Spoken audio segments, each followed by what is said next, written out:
उत्तरी दिल्ली के बुराड़ी इलाके के पास से लगातार डीडीए की जमीन पर 457 एकड़ का बायोडायवर्सिटी पार्क बना है, जिसमें एक तरफ घना जंगल तो दूसरी ओर करीब 1.5 किलोमीटर लंबी मानव निर्मित झील का निर्माण किया गया है।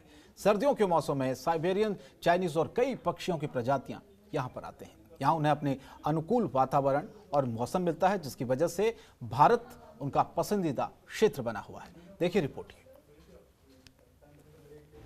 इतने सुंदर साइबेरियन पक्षी कई हजार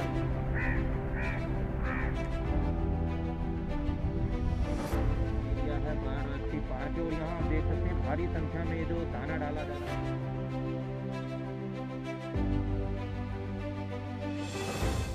दिल्ली में 3 दिन से हो रही लगातार बारिश से मौसम सुहाना और सर्द हो गया है।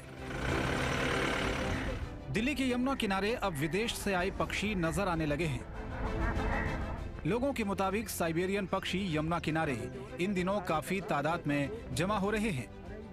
ये जगतपुर गांव का यमुना किनारा है, जो कि गांव वालों के लिए आकर्षण का केंद्र बना हुआ है। बायोडायवर्सिटी पार्क के इंचार्ज और वैज्ञानिक डॉक्टर फैयाज का कहना है कि बायोडायवर्सिटी पार्क में करीब 300 एकड़ में घना जंगल है। दूसरी तरफ करीब 157 एकड़ में एक कृत्रिम झील बनाई गई है। नहीं, देखिए दिल्ली में वेटलैंड का एक ही रोल नहीं है कि सिर्फ पक्षी आ जाए। दिल्ली में जो वेटलैंड है वो पानी लाता है इनफैक्ट, और जब बारिश का पानी बह के नाले से नदियों में चला जाता है, हमारे पास होता नहीं है। अगर इस तरह के वेटलैंड हैं तो वो सिर्फ नदियों को बचाने में ही मुहिम अच्छे रोल अदा नहीं करते, बल्कि धरती में पानी का स्तर बढ़ाते हैं और पानी मुहैया कराते हैं। तो इसलिए इस तरह के जितने वेटलैंड हों वो यमुना रिवर को मदद करेगा, यमुना रिवर को रिजुविनेट करने में सहायक। कुछ पक्षी इसमें जलीय जीवों पर निर्भर रहते हैं तो कुछ वनस्पतियों पर निर्भर रहते हैं। ये सभी पक्षी यहाँ पर कुछ ही महीने के लिए आते हैं, लेकिन अपने अपने इलाकों में जाकर ये पक्षी अंडे देते हैं। दिल्ली में और भी कई इलाकों में डीडीए की ओर से बायोडायवर्सिटी पार्क का निर्माण कराया जा रहा है। यहाँ आने वाले समय में कई प्रजातियों के विदेशी पक्षी और भी भारी तादाद में दिखाई देंगे। ये पक्षी साइबेरिया के रास्ते अफगानिस्तान, पाकिस्तान और भारत की सीमा में राजस्थान होते हुए दिल्ली आते हैं, जहां इन्हें अनुकूलित वातावरण मिलता है। ये वहीं पर अपना ठहराव भी करते हैं। और यहाँ बेस्ट पार्ट ये है कि जब स्टूडेंट्स आते हैं तो उनके सवाल इतने इंटरेस्टिंग होते हैं कि जो यहाँ के माहौल को और बहुत इंटरेस्टिंग और थॉटफुल बनाते हैं। यहाँ पे बहुत अलग तरह के बर्ड्स मिलते हैं। कुछ छोटी बर्ड्स हैं जो ग्रास के सीड्स पे फीड करती हैं, कुछ ऐसे हैं जो जब फूलों में रस होता है तो उसके लिए भी आते हैं, कुछ फ्रूट्स खाने के लिए भी बहुत सारे बर्ड्स हैं। और जैसे आप पीछे देख सकते हो कि वेटलैंड है, तो वेटलैंड बर्ड्स भी बहुत हैं। तो यहाँ सर्दियों में माइग्रेटरी बर्ड्स बहुत रहती हैं, और जब सर्दी नहीं होती बाकी के मंथ्स में यहाँ पे रेजिडेंट बर्ड्स बहुत रहते हैं।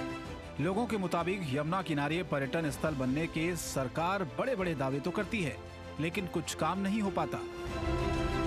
पूरे यमुना घाट को बख्तारपुर से लेकर आगे वजीराबाद तक पर्यटन स्थल के तौर पर भी डेवलप किया जा सकता है, लेकिन अब दिल्ली सरकार को यमुना की साफ सफाई के अलावा भी इसके सौंदर्यीकरण पर ध्यान देना चाहिए, जिससे दिल्ली में टूरिज्म को और बढ़ावा मिले। जैसा कि आप देख ही रहे हैं मेरे पीछे, भारी संख्या में साइबेरियन पक्षी हर वर्ष यहाँ भारी तादाद में आते हैं, कई हजार किलोमीटर का सफ़र तय करके। और स्थिति आप देख रहे हैं, राजधानी दिल्ली का मौसम काफ़ी सुहाना है, 1 डिग्री के आसपास टेम्परेचर चल रहा है। वैसे ये खुला माहौल है जगतपुर गांव के किनारे का, ये जो यमुना का एरिया है। देखिए, सरकार दावे बड़े बड़े करती है, लेकिन अगर बात करें पर्यटन स्थल बनाने की तो आप देख सकते हैं सरकार सिर्फ कागजों में ही दावे कर रही है। अगर यमुना को संरक्षित किया जाए, काफ़ी एरिया है यहाँ पर यमुना को संरक्षित करने का, जिसकी वजह से पर्यटक स्थल डेवलप हो सकता है। बख्तावरपुर से लेकर यमुना जो आगे घाट है, राम घाट है, काली घाट है, शाम घाट है, इसके आगे और बजरंगी घाट वगैरह है। अगर सरकार इनकी तरफ ध्यान दे तो बहुत अच्छा पर्यटक स्थल डेवलप हो सकता है। जिस तरह से यहाँ साइबेरियन पक्षियों का प्रवास होता है, अगर ये पार्क जल्द बनकर तैयार हो जाता है तो यमुना किनारे एक अलग और अद्भुत नजारा दिखेगा। नसीम अहमद, जनतंत्र टीवी, दिल्ली। साइबेरियन पक्षी हैं यहाँ भारी संख्या में आ रहे हैं, जहाँ राजधानी दिल्ली में टेम्परेचर 1.1 के करीब पहुंचा हुआ है। और वहीं साउथ दिल्ली के नैरोजी मार्केट रिंग रोड पर अवैध अतिक्रमण को लेकर एक स्पेशल ड्राइव चला है।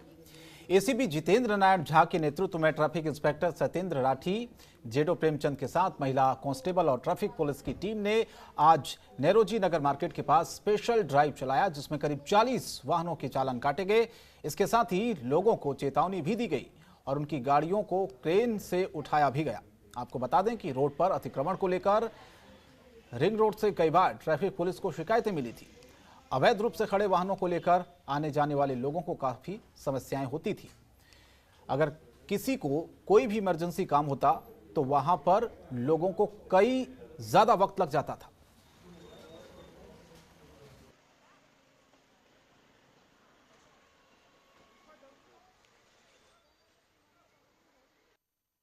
ये इम्प्रॉपर पार्किंग के खिलाफ अभियान है। सीनियर अफसरों की तरफ से आदेश थे कि इसकी सरोजनी नगर मार्केट और पकोड़ा मार्केट की कई कंप्लेंट्स आ चुके थे कि इम्प्रॉपर पार्किंग रहती है।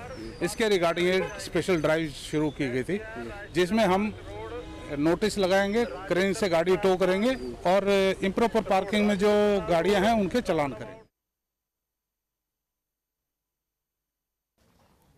आगे बढ़ते हैं। छावला थाना इलाके में हत्या के प्रयास के मामले का खुलासा करते हुए स्पेशल टास्क की पुलिस ने 2 आरोपियों को गिरफ्तार कर लिया है। साथ ही एक नाबालिग को भी हिरासत में लिया गया है। गिरफ्तार किए गए आरोपियों में सुनील उर्फ सोनू और अक्षय उर्फ गोलू स्टेट लेवल का जूडो प्लेयर है।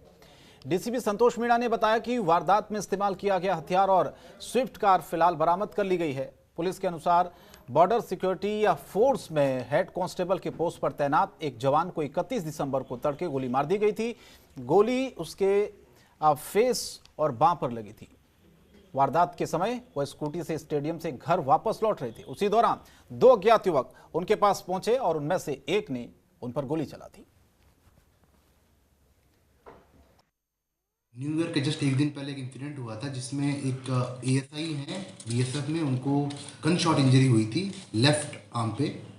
इन्वेस्टिगेशन के दौरान ये पाया गया कि जो विक्टिम था उसकी वाइफ से जो सो कॉल्ड अक्यूज थे उनके इलिसिट रिलेशन जो है की बात निकल के आई उसमें, और उसके बेसिस पे 3 जो अक्यूज्ड हैं उनको अरेस्ट कर लिया गया है। 2 को अरेस्ट कर लिया गया है और 1 को अप्रहेंड किया है। सुनील सोनू करके है मेन अक्यूज्ड है, और इसने जो है 2 लड़के थे उनको हायर किया था फायरिंग के लिए, और उनको अलवर से लेकर आया था जहाँ के रहने वाला है खुद, और इनसे जो है। आइए अब आपको मुलाकात करवाते हैं जूनियर अमिताभ बच्चन से। दरअसल लाजपत नगर के रहने वाले अरविंद अरोरा हूबहू फिल्म अभिनेता अमिताभ बच्चन की तरह दिखते हैं। लोग इन्हें जूनियर अमिताभ बच्चन के नाम से भी जानते हैं। अरविंद बिग बी की तरह सिर्फ दिखते ही नहीं है, बल्कि हूबहू उनकी आवाज में भी बात करते हैं। जनतंत्र टीवी से खास बातचीत में अरविंद ने कोरोना से बचाव के उपाय सुझाए। आप भी सुनिए ये खास अंदाज उनका। जी, इस कोरोना काल के अंदर हम सबको मिलकर चलना होगा और सभी देशवासियों का साथ भी देना होगा, क्योंकि लॉकडाउन से लेके अब तक हमारी परिस्थिति जो है अभी सुधर नहीं पाई। लेकिन मैं फिर भी ईश्वर से प्रार्थना करता हूं कि इस महामारी से हमें जल्द से जल्द छुटकारा मिल जाए।